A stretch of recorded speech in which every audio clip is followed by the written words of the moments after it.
역설이라는 말을 아시나요? 국어사전을 찾아보니까 어떤 주의나 주장에 반대되는 이론이나 말, 모순을 일으키지만 그 속에 중요한 진리가 함축되어 있는 것이 역설이라고 합니다. 오늘 함께 읽는 책 부의 역설은 정말 읽으면서 여러 번 고개를 갸우뚱했던 것 같습니다. 이 책은 심리학 전문가인 강범구 작가님이 쓴 책인데요. 작가님은 20대 중반에 신경계 이상의 불치병을 진단받았지만 우연히 접한 심리학 방법론 NLP, 곧 신경언어 프로그램을 통해 생각으로 병을 고치는 기적을 경험했는데요. 그 이후 자신이 NLP 전문가가 되어서 많은 사람들의 성공을 돕는 분이 되었습니다. 이 책의 부제가 생각은 내가 하고 행동은 내가 한다 인데요. 진짜 이 책은 지속적으로 이 메시지를 전달합니다. 성공하는 사람들 대부분이 꼭 하는 말이 있습니다. 나는 된다. 나는 할 수 있다. 나는 반드시 내 꿈을 이룬다 라는 생각이죠. 자신의 성공과 목표를 항상 생각하고 되뇌인다는 것입니다. 이 책에서는 스타 강사 이지영 선생님을 소개하는데요. 너무 가난하고 어려웠던 이지영 선생님은 초등학생 시절부터 자신은 세계적으로 성공할 것이라는 생각을 했다고 합니다. 그리고 본인의 사인을 만들어 서명하는 상상을 했고 자기 스스로를 회사로 여기며 그 가치를 1조 원이라고 자신의 미래일기에 적었다고 합니다. 실제로 이지영 선생님이 썼던 미래일기의 내용 중에는 나는 한국에서 가장 좋은 대학을 나오고 와인바를 갖춘 한강이 보이는 펜트하우스에서 살 것이며 월화수목금토일 다른 세계 오픈카를 타고 다닐 것이다 라고 적었다고 합니다. 그로부터 세월이 흘러 2014년부터는 이지영 선생님이 마침내 100억 연봉의 강사가 되었습니다. 그녀의 미래일기처럼 이지영이라는 대한민국 1타 강사의 가치는 약 1조 원 정도라고 평가받고 있습니다. 이에 대해 작가님은 당신의 뇌로 하여금 원하는 생각을 하도록 훈련시킬 수 있다면 당신이 원하는 것을 현실로 만드는 것이 가능하다 라고 합니다. 이지영 선생님도 이와 비슷한 말을 했는데요. 마치 초등학생이 된 것처럼 순진하게 자신을 믿으며 원하는 생각으로 가득 찬 인생을 살기 시작한다면 이루지 못할 목표는 없다라고요. 이 책의 핵심 메시지는 바로 이렇습니다. 우리의 의지로 자신과 싸우지 말고 뇌가 일하게 만드는 법을 배우라고요. 저는 이 책을 읽으면서 자꾸 반복되는 이 말, 뇌를 쓰라는 말이 좀처럼 확 와닿지 않았습니다. 그런데 막상 열어보니 간단했습니다. 성공한 나의 모습을 끊임없이 상상하라는 것입니다. 뇌를 쓰기 위해서는 내 머릿속에 어떤 생각을 하고 있나 봐야 합니다. 작가님은 우리에게 이렇게 질문합니다. 당신은 놀고 먹고 잘 때 당신이 원하는 생각을 하고 있습니까? 한 분야에 성공한 사람들은 어떤 사람이죠? 보통 보면 자기가 하는 일에 미쳐 있는 사람입니다. 축구를 하는 손흥민은 축구에 미쳐 있는 것이고 최근에 큰 계약금을 받고 재계약을 한 SSG의 최정 야구 선수는 야구에 미쳐 있는 것이죠. 좀 오래되긴 했지만 코카콜라 컴퍼니 회장 제임스 퀸시는 내 혈관 속에는 코카콜라가 흐른다 라는 말처럼 어느 한 분야의 성공한 사람들은 대부분 자기가 하는 그 일에 미쳐 있다는 것입니다. 그걸 다시 우리에게 접목한다면 우리가 정말 성공하기를 원한다면 우리가 꿈꾸는 그 성공에 대해서 미쳐야 한다는 것입니다. 그런데 이 책에서 계속 주의를 주는 것이 성공은 단순히 우리가 열심히 한다고 되는 것이 아니라는 겁니다. 보통 우리가 아는 그런 성공 방식과는 다른 이야기를 하는데요. 이 책은 자신의 노력, 끈기, 인내심에 기대지 말고 오직 자신이 멋지게 성공하는 생각을 지속적으로 하라고 합니다. 뇌가 확실하게 각인될 때까지, 뇌에 확실한 그림이 그려질 때까지. 그러다 보니 이 책은 생각이 주는 힘에 대해서 매우 강조하는데요. 이에 대해서 작가님은 장사를 잘하는 사람과 잘하지 못하는 사람의 차이를 예로 듭니다. 장사를 잘 못하는 사람은 자꾸만 장사가 잘 안 되는 이유만 찾는다고 합니다. 이 동네 고객들의 수준이 낮아서 장사가 안 돼. 요즘 경기가 너무 안 좋아서 안 되는 거야. 최근 저쪽에 다른 가게가 들어와서 영 안 되네 라는 말만 늘어놓는다는 것이죠. 그런데 장사를 잘하는 사람들은 자꾸만 장사가 잘 될 만한 방법들을 찾는다는 것입니다. 어떻게 하면 손님이 즐겁게 오실 수 있을까? 물건은 어떻게 팔면 좋을까? 즉 생각의 차이에서 나타난다는 것입니다. 그래서 작가님은 성공하기 가장 쉬운 방법이 뇌를 쓰는 것이라며 자꾸만 뇌를 써야 한다고 강조합니다. 곧 내가 원하는 생각을 계속 함으로써 나의 뇌가 그 이미지를 항상 기억하게 하는 것이죠. 돈을 벌고 싶다면 매일 1시간씩 나는 1000억을 벌었다 라는 생각에 집중하라는 것입니다. 나는 1000억을 벌고 싶다가 아니라 이미 1000억을 벌었다라는 것을 생각하라는 것이죠. 계속 이 생각을 하다 보면 뇌는 돈을 버는 것을 중요하게 생각하고 돈 버는 방법을 우리 뇌가 적극적으로 찾게 된다는 것입니다.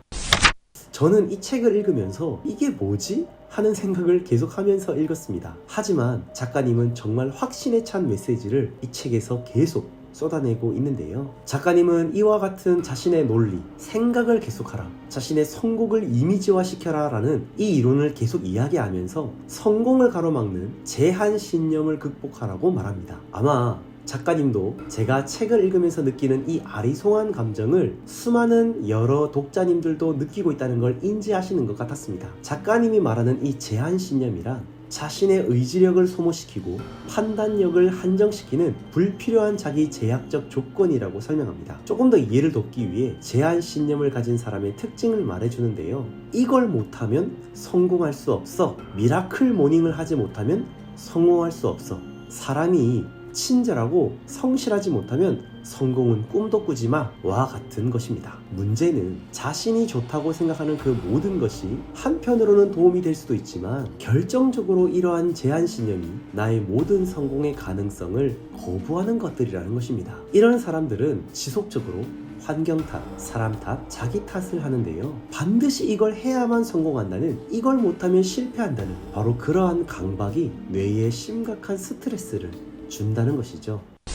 1998년 미국의 사회심리학자 로이 바우마이스터는 한 가지 실험을 진행했는데요. A와 B그룹에게 어려운 퍼즐을 맞추게 했습니다. 그런데 A그룹에겐 초콜릿을 주면서 먹으면서 퍼즐을 맞추라고 했고 B그룹에겐 초콜릿을 가지고만 있으라고 했습니다. 그 결과 B그룹, 초콜릿을 가지고만 있던 사람들이 어려운 퍼즐 맞추기를 포기한 사람들이 훨씬 많았다는 것입니다. 그 이유는 초콜릿 유혹을 참아내는 과정에서 의지력을 계속 소모했기 때문입니다. 여기서 우리가 알 수 있는 사실은 우리의 머릿속에 해야 할 일들이 가득한 것만으로도 우리의 의지력은 계속 소모되고 있다는 사실입니다. 그렇게 의지력을 계속 소모하게 되면 1차적으로는 감정 컨트롤이 어려워지기 시작합니다. 2차적으로는 술, 담배와 같은 것을 의지하게 되고 3차적으로는 육체와 정신적 건강에 타격을 입게 됩니다. 이처럼 뇌가 계속 스트레스를 받고 피곤하니까 아침에 일어나는 것조차도 너무 힘든 것이죠. 중요한 것은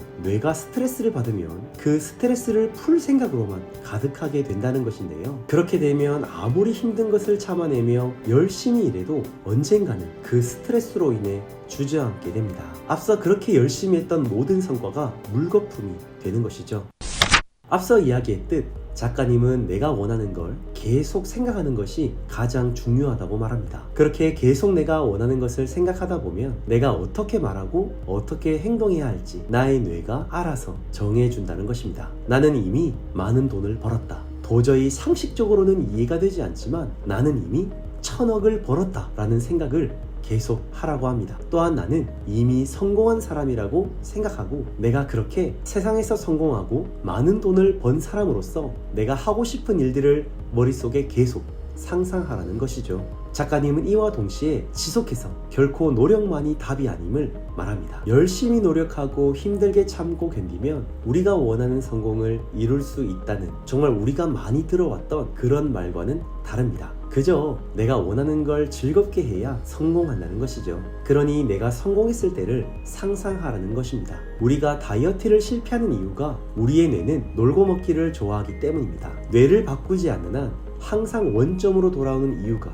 바로 그 때문이죠. 이렇게 뇌를 바꾸지 않는 상황에서 지속적인 노력은 어느 정도 성과가 있을지는 모르지만 결과적으로는 실패할 수밖에 없는 이유라는 것입니다. 우리가 보통 새해가 되면 헬스장을 등록하는데 시작은 어느 정도 하지만 결과적으로 실패하는 이유도 우리의 노력과 의지로서는 한계가 있다는 것입니다. 그러면 어떻게 해야 할까요? 작가님은 지금 당장 헬스장을 가는 것보다 운동하는 내 모습, 건강하고 멋진 내 몸을 상상하라고 합니다. 그렇게 지속적으로 상상하다 보면 나의 뇌가 본격적으로 일을 하기 시작하는데 행동이 필요하다면 나의 의지가 아니라 나의 뇌가 시키기 때문에 자연스럽게 움직인다는 것입니다. 여기서 핵심이 무엇이냐면 나의 뇌가 지속적으로 반복적으로 상상을 통해 기억된 바로 그 성공을 위해서 내가 원하는 목표를 위해 일하기 시작하면 그때는 나의 의지력이 소모되지 않는다는 점입니다. 이것은 마치 연애를 막 시작했을 때 사랑하는 사람을 만나기 위해서라면 시간, 돈, 거리는 문제가 되지 않는 것과 같다는 것입니다. 오히려 머리에는 도파민이 활발하게 움직이면서 너무 즐겁고 재밌게 행복하게 할 수 있다는 것이죠. 강봉구 작가님은 집요하게 단 하루라도 온종일 성공하는 상상만 해보기를 권합니다. 그러면 세상이 달라져 보인다고 합니다. 계속 뇌에게 내가 바라는 성공의 이미지를 보여줌으로써 뇌가 나를 열정적으로 신나게 일하도록 하기 때문입니다. 우리의 뇌에는 망상 활성계가 있는데요. 이것은 상상할 때 감각적으로 경험이 이루어지는 곳입니다. 외부 감각기관에서 수용되는 모든 정보를 필터링하는 역할도 하는데요. 필터링을 하는 기준은 현재 망상 활성계에 강하게 자리 잡고 있는 정보가 무엇인지를 보고 판단하는데, 이게 무슨 말이냐면 지속적으로 내가 원하는 미래와 결과를 상상하면 우리의 망상 활성계가 그 성공적인 결과에 필요한 정보를 더욱 용이하게 받아들이고 우리의 뇌가 지속적으로 상상했던 그 성공의 방향성으로 가기 위해 작동을 한다는 것입니다. 즉, 내가 꿈꾸는 성공을 위해 살도록 그와 비슷한 상황, 관련된 것들의 몸을 움직이고 우리의 눈과 귀가 더 집중적으로 반응한다는 것입니다. 그러다 보니 내가 지금 어디에 집중하느냐가 정말 중요합니다. 이것은 부정적인 영역에서도 마찬가지입니다. 남을 험담하고 뒷담화하고 부정적인 이야기들을 계속 접하다 보면 점점 더 그와 관련된 것들만 나의 뇌가 보게 됩니다. 혹시 이런 경험을 해보신 적 있나요? 평소에는 잘 보이지 않던 차였는데 내 차를 산 뒤로부터는 내 차와 똑같은 차가 자주 보이는 경험 말입니다. 이것은 앞서 말씀드린 이유와 같습니다. 내가 원하는 차를 사기 위해서 나의 뇌는 지속적으로 내 차에 관련된 정보에 집중했기 때문에 그 차만 계속 눈에 들어오는 것이죠. 이 말은 내가 원했던 차와 같은 차들이 내 주변에 없었던 것이 아닌데 내가 계속 생각하고 집중하다 보니 이제는 내가 원했던 차가 더 자주 나의 눈에 보여지더라는 것입니다. 그러니 우리는 성공한 미래를 계속 상상해야 합니다. 그러면 일단 기분도 좋아집니다. 뇌가 알아서 성공할 방법을 자연스럽게 찾게 되고 성공할 방법들이 눈에 선명하게 들어옵니다. 작가님은 여기까지 따라온 사람에게 이렇게 말해줍니다. 이건 미신이 아니라 뇌과학의 원리다. 방법이 보이니 신이 나고 신이 나니 성과가 오르고 성과가 오르니 더욱 신이 납니다. 억지로 잠을 줄여가며 노력하지 말라고 합니다. 뇌가 일하면 시간 가는 줄 모르고 일을 하니까요. 이런 이론을 바탕으로 집중한다면 나는 나의 능력으로 1000억을 벌었다, 이 상상이면 충분하다는 것입니다. 이 책에서는 생각의 힘으로 성공한 사람들의 사례를 많이 들어주는데 그 중에 수영 황제로 불리는 사나이, 세계대회에서 금메달만 50여 개가 넘는 인물, 살아있는 전설인 마이클 펠프스의 이야기를 소개합니다. 2008년 베이징 올림픽에서는 금메달 8개를 목에 걸었던 펠프스가 키에 비해 다리는 짧고 큰 손발을 지녔다고 합니다. 즉 펠프스의 신체 스펙은 수영에 최적화되어 있었던 것입니다. 하지만 그에게는 어려서부터 주의력 결핍, 과잉 행동 장애인 ADHD를 판정받을 정도로 감정 기복이 심했습니다. 그럼에도 불구하고 펠프스의 수영 코치는 그가 세계 최고의 수영 선수가 될 것을 믿었습니다. 펠프스가 감정만 잘 조절할 수 있어도 큰 성취를 이룰 수 있다고 본 것이죠. 그래서 코치는 그에게 잠자기 전과 일어난 후 완벽하게 수영하는 상상을 하라고 가르쳤다고 합니다. 이에 펠프스는 코치의 말대로 지속적인 상상 훈련을 했습니다. 우리가 알고 있는 이미지 트레이닝이죠. 그 효과는 엄청난 영향을 발휘했습니다. 베이징 올림픽 남자 200m 저병에서 일어난 일입니다. 경기 시작 신호와 함께 다이빙을 한 펠프스는 뭔가 이상함을 감지했습니다. 그의 수경에 물이 들어온 것입니다. 물속에서는 수경으로만 시야를 확보할 수 있는 수영선수에게 매우 치명적인 상황이었습니다. 그 긴급한 상황에 수경을 고쳤을 수 있는 시간도 없었고 일단 앞으로 나아갈 뿐이었습니다. 펠프스가 세 번째 턴을 할 때 흐릿하게 보이던 것조차도 보이지 않았고 결국 펠프스는